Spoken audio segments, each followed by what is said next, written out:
nosso Deus e eterno Pai, aqui estamos, Senhor, cada bebê lindo, que nós queremos apresentar ao Senhor, Deus, colocar nas tuas mãos, Deus, pedir que o Senhor venha proteger desde agora, que os teus anjos estejam acampados ao redor dessas crianças, que o Senhor venha abençoar a cada mãe, a cada pai, Senhor, a cada avô, avó, cada tio, Senhor, que está do lado dessa criança.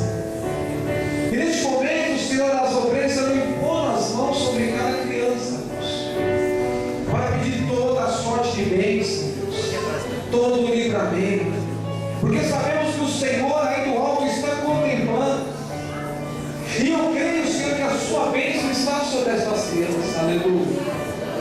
E eu também imponho as minhas mãos em concordância, Senhor, pedindo toda a sorte de bênção, porque eu sei que lá no céu o Senhor está contemplando, Senhor, essas crianças. Senhor, meu Deus, meu Pai, capacita os pais, Senhor, capacita as mães, para dar o amor, Senhor, devido a essas crianças, que nos momentos difíceis eles venham estar do lado, Senhor.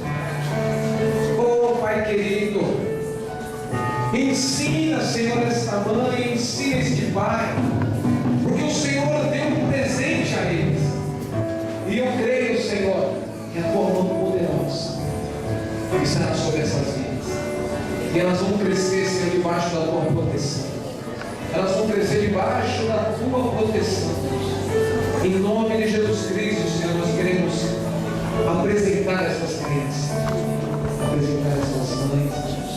O Senhor dê forças para elas. Em nome de Jesus Cristo, o Senhor abençoe grandemente, Senhor. Que toda a sorte de bênção seja sobre essa mãe, Senhor. Que este amor que está dentro dela, Senhor, venha ser demonstrado para essa criança. Em nome do teu Filho amado Jesus Cristo, eu te peço a bênção.